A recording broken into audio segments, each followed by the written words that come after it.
జైల్లో పెట్టారే నాకు కానీ నా కొడుకు కానీ, నేనేం తప్పు చేశాను నేను అని ఓ రకమైనటువంటి చిన్న నిరాశాభావం ఉండేది.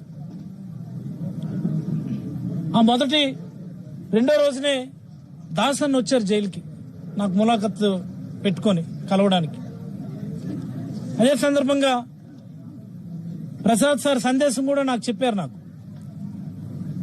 ఆందోళన పడొద్దు, రాజకీయాల్లో ఇది భాగమైనప్పటికీ నిన్ను కక్షపూరితంగా పెట్టడం అన్నటువంటిది ఇది ఈ రాష్ట్రంలోనే ఒక పెద్ద ఉద్యమం క్రియేట్ చేసేటటువంటి అవకాశం ఉందని చెప్పి నాకు రెండో రోజు వచ్చి నాకు ధైర్యం చెప్పారు.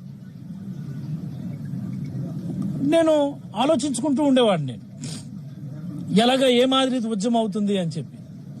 బట్ ఎప్పుడైతే నాయకుడు రావడానికి ఒక నిర్ణయం తీసుకున్నారని మళ్ళీ పెద్దలు నాకు తెలియచేశారు, దీనిపైన రాష్ట్ర వ్యాప్తంగా పెద్ద ఎత్తున చర్చ జరుగుతుంది. ముఖ్యంగా మత్స్యకార సామాజిక వర్గంలో ఇది చాలా ఇన్డెప్త్, ఇది అన్యాయం అని చెప్పి అన్నటువంటి మాట వెళ్తుంది అన్నటువంటి విషయం చెప్పిన తర్వాత జైల్లో పెట్టడం అనే దాన్ని కూడా నేను చాలా సానుకూలంగా తీసుకున్నానని నేనైతే భావిస్తా ఉన్నా. ఈ 3 వారాల టైం నాది, బాబుతో కలిపితే 4 వారాల టైం, మేబీ ఒక దీక్ష లాంటి సమయమే నాకు కానీ నా కుటుంబానికి కానీ.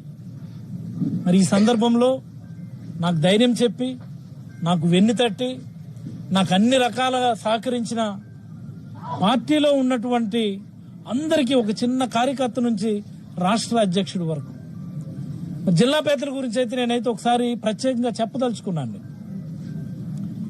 నాకు జైల్లో పెట్టడమే కాకుండా నాయకుడు నన్ను చూడడానికి వచ్చినప్పుడు జరిగినటువంటి పరిణామాల గురించి కూడా ఒకసారి మాట్లాడితే, ఇచ్చర్ల గొర్రెల కిరణ్ గారి మీద వాళ్ళ బృందం మీద కేసులు పెట్టారు. తిలక్ గారు పలాస వస్తే మా బృందం తిలక్ గారు అందరి మీద మళ్లీ కేసులు పెట్టారు.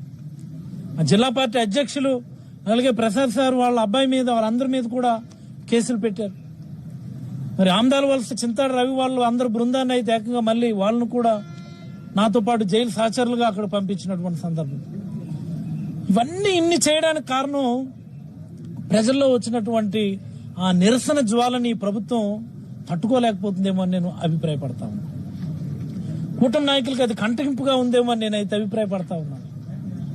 అందుకనే ఆ జ్వాలని చల్లార్చాలంటే, అలాంటి ఉద్యమాలను చల్లార్చాలంటే ప్రభుత్వాలు ఎప్పుడు చేసేటటువంటి ఒక తప్పు అణచివేత ధోరణి ఎంచుకోండి. ఆ అణచివేత ధోరణి చంద్రబాబు గారికి ఉన్నటువంటి అపారమైనటువంటి అనుభవాన్ని ఉపయోగించి అణచివేత ధోరణి ఎంచుకొని ఇన్ని కేసులు పెట్టినారు.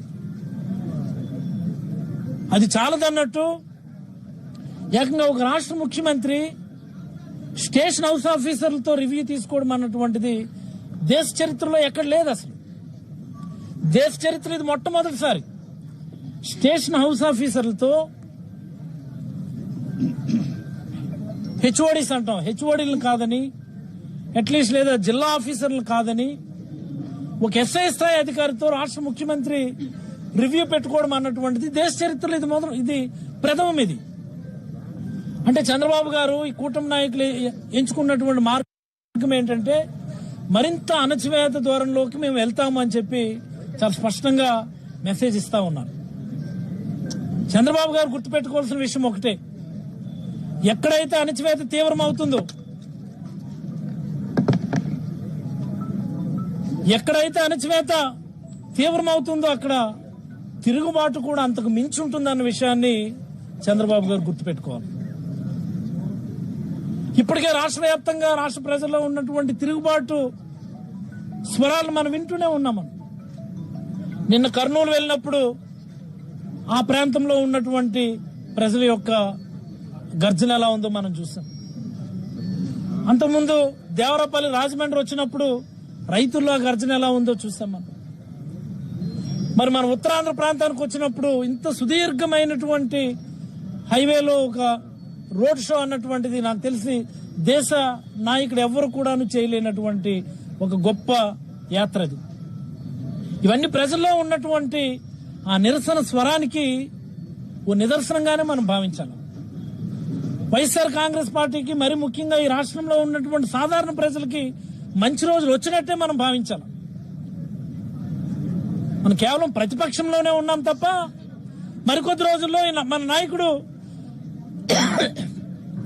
ఈ రాష్ట్ర ముఖ్యమంత్రి పీఠాన్ని అధిష్ఠించబోతున్నాడు అన్నటువంటి దానికి సంకేతంగానే వీటన్నిటిని భావించాలని నేనైతే అభిప్రాయపడతా ఉన్నాను.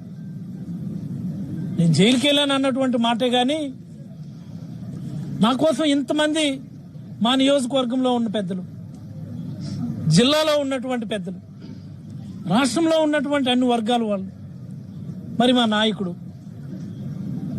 ముఖ్యంగా తటస్థ వర్గాలు ఇంత పెద్ద ఎత్తున గొంతెత్తి మాట్లాడతారని నేను ఒరిజినల్ గా అయితే నేను ఊహించలేదు. ఎదురొస్తే తొక్కేస్తాం. ఎవరిని తొక్కేస్తారు? ఎవరు వస్తున్నారు మీకు ఎదురు? అంటే వీళ్ళు అనుకుంటున్నారు అపోజిషన్లో ఉండి రౌడీజం చేస్తాం. మొన్నటి వరకు పోలీసులు పెట్టుకొని రౌడీజం చేపించాం. ఇప్పుడు కూడా రౌడీజం చేయాలంటే ఇక్కడ ఉండేది సిబిఎన్.